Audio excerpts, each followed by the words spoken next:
नमस्कार दर्शकबिंद, मैं अतुल त्रिपाठी वीरगंज नेपाल से आप लोगों के सम्मुख दूसरा ओडीआई मैच जो कि जिम्बाब्वे और बांग्लादेश के बीच में 9 जुलाई 2026 को हरारे की ग्राउंड में खेली जानी है सुबह को 9:30 बजे। उस मैच का मैं अंक ज्योतिषीय विश्लेषण लेके उपस्थित हुआ हूँ। यह विश्लेषण प्रारंभ करने से पहले मेरी दर्शकों से, विशेषकर उन नए दर्शकों से एक गुजारिश है जिन्होंने अभी तक मेरे चैनल को लाइक व सब्सक्राइब नहीं किया है। मेहरबानी करके वो लोग मेरे चैनल को लाइक और सब्सक्राइब कर दें, जिससे कि मुझे आगे बढ़ने में सहयोग मिले। अब मैं प्रेडिक्शन को स्टार्ट करने से पहले आप लोगों से मैं अपना प्लेइंग 11 बता देना चाहता हूँ।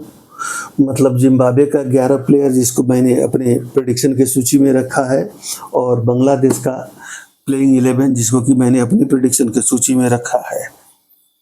और इन्हीं प्लेयरों को मैं मान के विश्लेषण कर रहा हूँ। जिम्बाब्वे की तरफ जो प्लेयर्स है वो है रिचर्ड नागवान, वो आपके पेसर्स हुए और कैप्टन हुए। इनोसेंट काया है बैट्समैन, ब्रेन बिनिट है बैट्समैन, बेन करन है बैट्समैन, कैरिंग एरविन है बैट्समैन, सिकंदर रजा ऑलराउंडर है, रियान ब्रूल स्पिनर और ऑलराउंडर हैं, ब्रैड इवांस वो स्पिनर ऑलराउंडर हैं, क्लाइव मेडेंडे हैं, उसके बाद से ब्लेसिंग मुजरबानी हैं जो कि लीडिंग पेसर हैं, उसके बाद से अर्नेस्ट मसुकू है। इस तरह से मैंने प्लेइंग 11 सेलेक्ट किया है जिम्बाब्वे के लिए। उसी प्रकार मैंने बांग्लादेश के लिए जो किया है, मेहदी हसन मिर्जा कैप्टन हैं प्लस वो ऑफ स्पिनर भी हैं। उसके बाद से निजामुल हसन सेंटो बैट्समैन हुए, तानजीद हसन बैट्समैन हुए, शौम्या सरकार बैट्समैन हुए, तोहिद हिर्जे मिडिल ऑर्डर के हुए, नूरुल हसन बैट्समैन हुए, मुसादिक हसन स्पिनर और ऑलराउंडर हुए, राशिद हुसैन स्पिनर हुए, मुस्तफिजुर रहमान पेसर हुए और शरीफुल इस्लाम पेसर हुए। इस प्रकार मैंने दोनों टीमों के प्लेइंग 11 बनाई हुई है। इसके बाद थोड़ा सा अब हम लोग मैच की ग्राउंड जो है हरारे की उसके बारे में चर्चा कर ले। यह मैच की जो ग्राउंड है टोटली बॉलर्स फेवरेबल ग्राउंड है। मैंने पहले भी बोला हुआ है, पावर प्ले के ओवर में स्टीमर्स हावी होंगे, मिडिल ओवर में जाके स्पिनर्स हावी होंगे, और अंत में जाके अगर विकेट हाथ में बचा तो कुछ के रन के लिए प्रयास किया जा सकता है। अगर विकेट हाथ में नहीं है तो ओवर कंप्लीट करना ही सबसे बड़ी बुद्धिमानी होगी। ऐसे सिचुएशन में स्ट्रोक प्ले खेलने के बजाय आप लोग प्लेयर्स यानी कि स्कोर बोर्ड को चलायमान रखें और अंतिम ओवर तक टिके रहें, ताकि जिससे एक अच्छी स्कोर टोटल दी जा सके सेकंड बैटिंग टीम को सबसे बड़ी। और यहाँ पे इस ग्राउंड की जो एवरेज है 230 से 250, पहले मैच में तो इससे भी बदतर हालत हो गई थी। इसलिए यहाँ पे जो भी जलवा या रुतबा होगा वो बॉलर्स का होगा। अब चलते हैं प्रेडिक्शन की तरफ। मैच नंबर 2 चंद्रमा और मन का कारक हुआ। इससे ज़्यादातर आपको बैट्समैन बॉलर जिसका 2 नंबर होगा वो कलाई का उपयोग बड़े मज़े से करेगा। आर्ट ऑफ रिस्ट जो है उसके पास रहेगा। 9 नंबर जो है ये बैट्समैन के लिए काफ़ी अच्छा होता है। बैट्समैन को ऊर्जा, शक्ति, साहस देता है, तीव्र निर्णय क्षमता देता है। जिम्बाब्वे का नेम टोटल 1 है, 1 का 2 से भी बनेगा, 9 से भी बनेगा। और रिचर्ड नागरवा का नेम टोटल 7 है, 2 से भी नहीं बनेगा, 7 से भी, 9 से भी नहीं बनेगा। 9 से एवरेज आप मान के चल सकते हैं। बांग्लादेश का 5 पे है, 5 नंबर सेंटर पॉइंट हुआ, कम्युनिकेशन का हुआ। निजामुल हसन सेंटो इनका नेम टोटल 7 हुआ। तो दोनों टीमों को कैप्टन को मैच डेट का फेवर तो नहीं मिलेगा। हाँ, 5 को जो है आपको 2 का भी फेवर मिलेगा, 9 का भी फेवर मिलेगा, 1 को भी 2 का भी फेवर मिलेगा, 9 को भी फेवर मिलेगा, कैप्टन को नहीं मिलेगा। इसलिए हम लोग यहाँ पे 50-50 लेके चलेंगे। यहाँ पे किसी तरह हम लोग डेविएशन नहीं देख रहे। इसके बाद से आपको रिचर्ड नगरवा जो है इनका नेम टोटल 7 है, डेट ऑफ बर्थ 29 दिसंबर 1997 है। 29 दिसंबर 1997 को मैंने हरे रंग से लिखा है, 9992 और 7 इधर मैच हैपनिंग डे का जो 8-9-7-1926 2026 है उसको 9-2-2 7 और 6। यहाँ पे action arrow automatically playing date से सिर्फ कंप्लीट होता है, इसमें किसी और चीज़ की हेल्प की ज़रूरत नहीं पड़ी है। निजामुद्दीन हसनटो का नेम टोटल 7 है। इनका डेट ऑफ बर्थ 25 अक्टूबर 1997 है। ड्राइवर 7, कंडक्टर 7 और एंजल 3।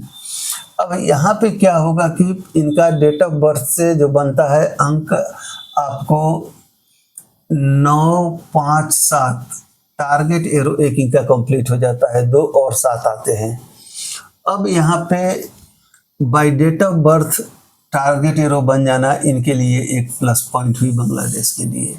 दूसरी बात, ड्राइवर कंडक्टर एंजल नंबर को मैंने लाल अंक से लिखा है तथा उसके बाद से ग्राउंड टोटल, टीम टोटल और कैप्टन टोटल को मैंने ब्लू कलर से लिख के सर्किल कर दिया हुआ है। यहाँ पर भी 7 सर्किल है, यहाँ पर 1 सर्किल है, 7 सर्किल है।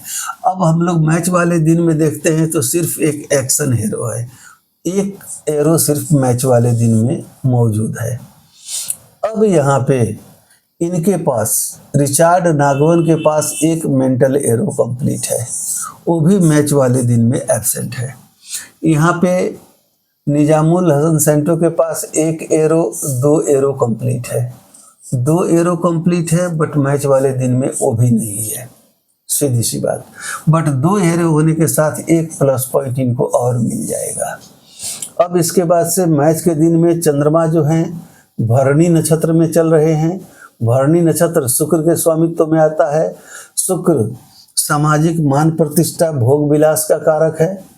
अब यहाँ पे अप्रत्यक्ष रूप से 6 नंबर को यहाँ उपस्थित कर दें, यहाँ उपस्थित कर दें, यहाँ उपस्थित कर दें, तो इनके पास एक्शन एरो भी आ जाएगा मैच वाले दिन का, इनके पास भी एक्शन एरो आ जाएगा मैच वाले दिन का। बट दोनों तरफ आने से कोई चेंजेज नहीं आएगी।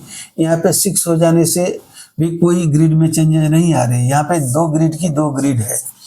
अब यहाँ पे हम लोग आगे बढ़ते हैं, ये हो गया। अब इसके बाद से हम लोग 2 नंबर से आने वाले अल्फ़ाबेट, 9 नंबर से आने वाले अल्फ़ाबेट, 6 नंबर से आने वाले अल्फ़ाबेट, इन तीनों नंबर से आने वाले अल्फ़ाबेट से स्टार्ट किस किस प्लेयर का नाम होता है वो हम लोग देखेंगे। पहली बात तो मेरे पुराने दर्शक जानते हैं BKR जो है 2 नंबर के लिए है। 9 नंबर के जिम्मे में 1 नंबर और 2 नंबर के अल्फ़ाबेट आते हैं। 6 के लिए UVW आते हैं और 1 के लिए AIJQY आता है। इन सबको देखने के बाद मैंने यह पाया कि जिम्बाब्वे की तरफ करीब करीब 10 प्लेयर का नाम आ रहा है और बांग्लादेश के तरफ ज़्यादा प्लेयर का नाम नहीं आ रहा है। यहाँ पे आपको हार्डली 3-4 प्लेयर का नाम आ रहा है। मगर पुराने परफॉर्मेंस को देखते हुए और अभी की वर्तमान स्थिति को ध्यान में रखते हुए मैंने दोनों तरफ 4-4 प्लेयर को रखा हुआ है जो कि मेरे हिसाब से अच्छे खेलने चाहिए। जिम्बाब्वे की तरफ रिचार्ड नागवन है, बैन करन है, रियान ब्रूल है और ब्लेसिंग मजरवानी है। बांग्लादेश की तरफ निजामुल हसन सेंटो हैं, तौहीद हृदय हैं, मेहदी हसन मिर्जा हैं और नाहिद राना हैं।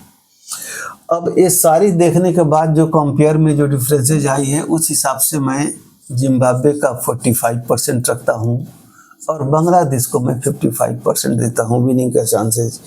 बट एक बात क्या है कि अन्य ग्रह गोचर देखने के बाद मैं इस नतीजे पे पहुंचा हूं कि जो टीम फर्स्ट बैटिंग करेगी वही टीम जीतेगी। अभी मेरे प्रेडिक्शन में बांग्लादेश यह मैच जीत रही है, विनर बांग्लादेश है। अगर टॉस के बाद मुझे अपने परिणाम में कोई अंतर आता है तो मैं आप लोग को एक शॉर्ट वीडियो अपलोड करके आप लोगों को सूचित करूंगा। मुझे परिणाम में अंतर नहीं आया तो मैं कोई वीडियो अपलोड नहीं करूंगा तथा मैं दोनों टीमों के कैप्टन को जीत के लिए अग्रिम शुभकामना देना चाहूँगा तथा सबसे बड़ा धन्यवाद मैं आपको अपने दर्शकों को देना चाहूँगा जिनके बदौलत मैं अभी तक इस क्षेत्र में खड़ा हूँ, टिका हुआ हूँ। ये सब मेरे दर्शकों की मेहरबानी है। आप लोग का तहे दिल से शुक्रिया अदा करते हुए अभी मैं आप लोगों से इजाज़त चाहूँगा। स्वस्थ रहें, सुरक्षित रहें। अभी के लिए इतना ही। आप सभी को धन्यवाद।